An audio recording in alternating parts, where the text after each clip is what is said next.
Boxing in Your Face. My name is Joe Cortez, international boxing referee from Las Vegas, Nevada. This week we're going to talk about positioning. The duties of a referee is so important, how you position yourself during the contest. One of the things I'll tell referees out there who are just starting out is be at the open door. When fighters are fighting, and let's say one fighter is here like this, and the other fighter is a southpaw, and he's on this side like this, you should not, as a referee, be on that side. You should be at the open door. In other words, if both fighters are here, you can see from here any blows that are being landed, any blows to the head. Over here, you're on the blind side. So it's so important that you position yourself accordingly. Now, sometimes the fighters, you get up close to the rope here, there's no way in the world that you can be on this side, so you're going to be on the blind side. But that's only probably just a couple of seconds temporarily until they move off the ropes and they get back towards the center of the ring or wherever. You always try to find yourself to be at the open door. One of the things that I learned late in my career was at one of the seminars, one of the referees brought up a great topic, and this is why I say it's always good to listen. You might have heard all these seminars in the past, but you may pick up one little thing that's so important, and that is if the fighter is hurt. Let's say this fighter A is hurt, fighter B is here. If I'm over here like this here, and you're on this side, they're both right-handed fighters, so you know you can either be on either side. However, if this fighter here is hurt, so you can see my face better, and you can see if I'm here and you're on this side, you can't see the reactions, how my eyes are looking. But if I'm on this side, I can see better. I get a better view. I can see the fighter better.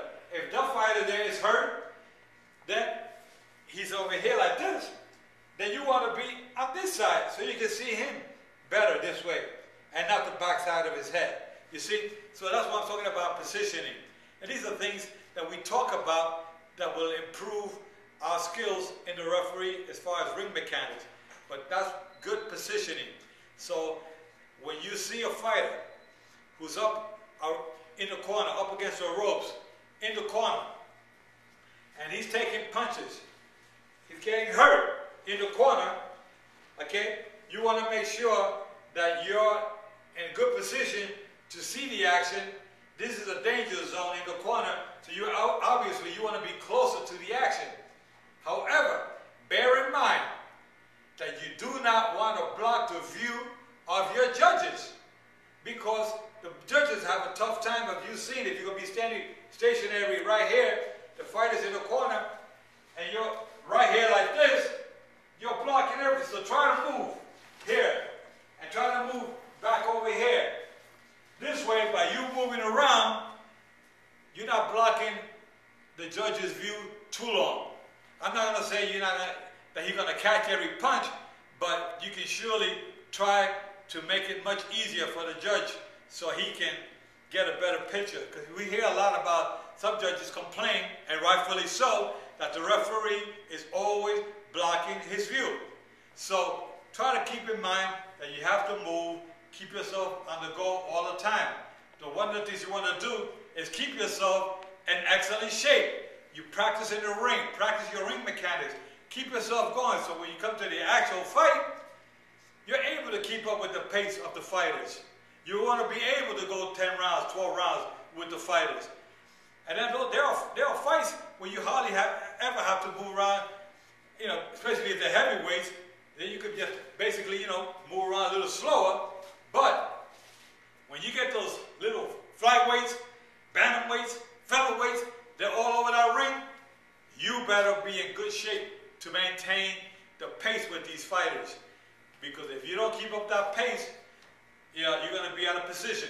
You're not going to be able to stop a fight when you have to. If a fighter's taking punches and you got to jump in a quick split second to make a move to either stop it, or if a fighter slips and the other guy going to ready to hit him with the momentum to hit him while he's down, you better jump in there quick enough to be able to stop it so that the fighter doesn't take that extra blow that may be a real serious damaging blow. So conditioning for a referee is very important. So try to work out, get on the speed bag, get on the heavy bag, do some road work, run around the ring, keep yourself practicing in a ring. If you're nearby a local gym, keep yourself in shape, because that's one of the key elements of a referee, to keep yourself in good shape. One of the things that I tell referees is study your rules. Study the rules wherever you're going to travel. If you're going to travel abroad, make sure that you know what rules are applied at that particular venue, because what happens is sometimes, let's say you go overseas, and I'll give you an example.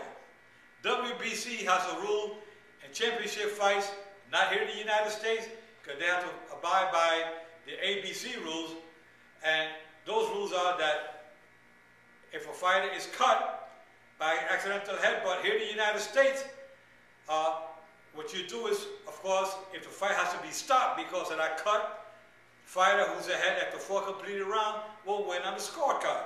However, overseas, WBC rules have to be applied according to the way it is in their guidelines. And that is, if the fighter, either fighter, collides head with each other unintentionally, but the fighter who's uncut will get a 1-point deduction. Now that can make a difference if you're winning or losing a championship fight, but those are the WBC rules, and you better know those rules so you can apply them accordingly when you travel abroad. Okay? Now, one of the other things I tell referees, we're talking about positioning again, is that if a fighter scores a knockdown, if he scores a knockdown, you send the fighter who scored a knockdown to a neutral corner. Let's say you send him to a neutral corner. The opponent is down on the canvas. You do not want to catch yourself here like this, counting with your back towards the gentleman, the fighter who just scored the knockdown. Because if he comes out of the corner, out of the neutral corner, you're going to miss it. So you want to position yourself in a way where, like right here, it's a good position. You send to that corner, keep yourself here. 4, 5, 6. Get back in that corner. He came out of the corner. Get back in the corner. 7, 8. You see, these are the things that some fans don't understand, is that when you start to count, let's say this knockdown occurred, I send the fighter to the neutral corner, I pick up my count from the timekeeper, he's at 3, 4, 5, 6. The fighter came out of the corner. Get back in your corner. Get back in the corner. 7, 8. You see? So a lot of people think that because he comes out of the corner, that the count does not stop. Yes, the count stops, because those are the rules. Are we going to disqualify the guy? No, we're not going to disqualify him. But this guy here, instead of getting up at 9, by him coming out the corner, it could have been 10, 11, he could have been out. Or he could have been 15, 20, he could have been. But by you being out of that corner 10, 15 seconds, by the time you get back, the guy jumped up. But technically, he would have been out in 10 seconds. I would have counted 10. So these are so important for referees to know. You know your duties as a referee. When there's a knockdown, okay? A knockdown. And the fighter gets hit while he's down. Again, positioning is important, because you're able to see what's going on. Let's say you're sending a guy to a neutral corner, and this fighter here is down, but he's not in the condition to continue for whatever reason. Well, you can send that guy to the neutral corner, but try to keep your eyes focused on the fighter who's hurt. Stay with the fallen fighter. Watch him. Watch him, evaluate him. You can send a guy to a neutral corner, evaluate this guy. You see that he's starting to get up or whatever. You can see he looks okay. You pick up your count from the timekeeper. He's at 40. Again, 5. But make sure that if he gets hit while he's down, now you don't count. You don't count. You call time. You send a fighter who scored the foul to a neutral corner. You got time now to evaluate the whole situation. Is he able to continue or not? You're not going to count him out, because if you count him out, then you can't go back and disqualify the other guy because he hit him while he was down. So you have to determine the severity of the injury. How severe was that? So if he's able to continue, you go to the judges, you tell the judges, take 2 points, score the knockdown, but take 2 points. Okay? So whatever way the judge is going to have it, score the knockdown, but take 2 points for hitting the fighter while he was down. Now he gets up, he's able to continue. Okay? You evaluate him, he says, okay, I'm okay to continue. Now you let him continue. Okay? But remember, you call time, go to the judges after you evaluate your fighter, score the knockdown, go to the judges, score the knockdown. However, take 2 points for the illegal foul, for the illegal blow. So these are the things that are important for referees to know as you perform your duties in a ring. There are no standing 8 counts, and another thing that some fans are asking, well, he never went down, why did the referee count?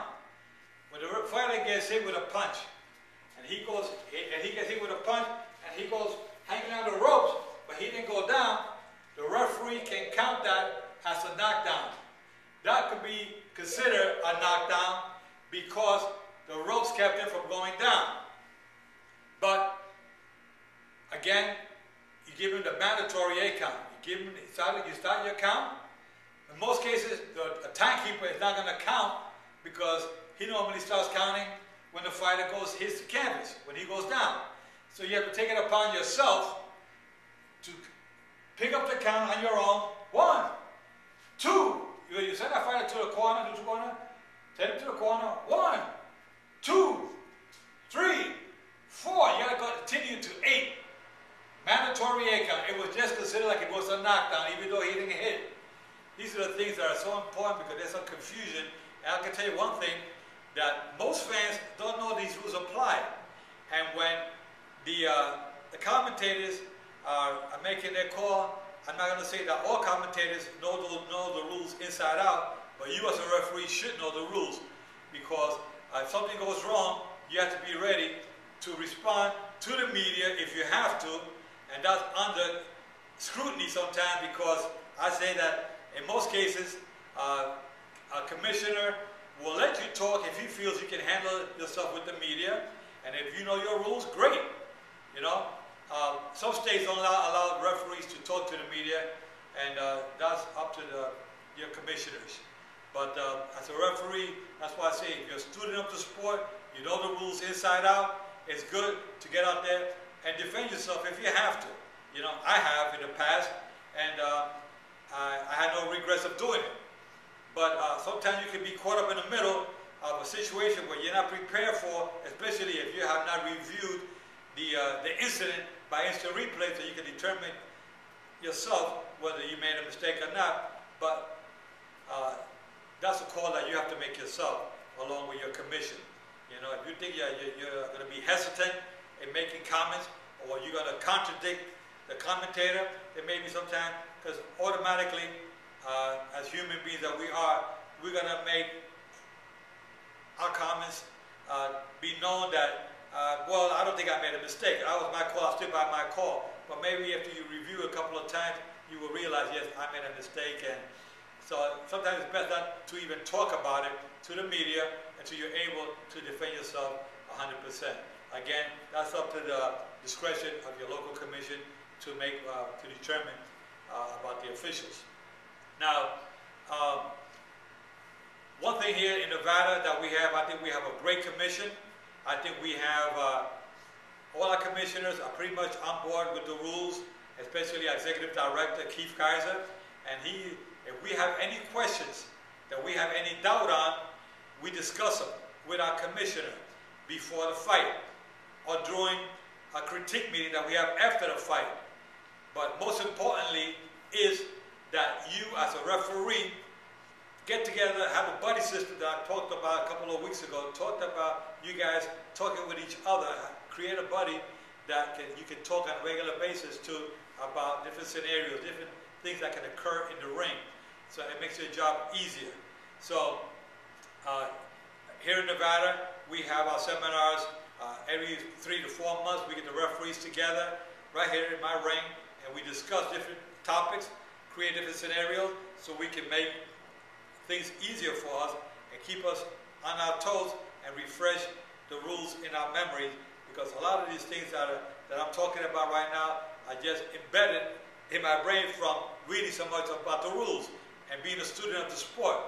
Try to leave no stones unturned as a referee. You want to learn as much as you can, so when you perform at the best level possible.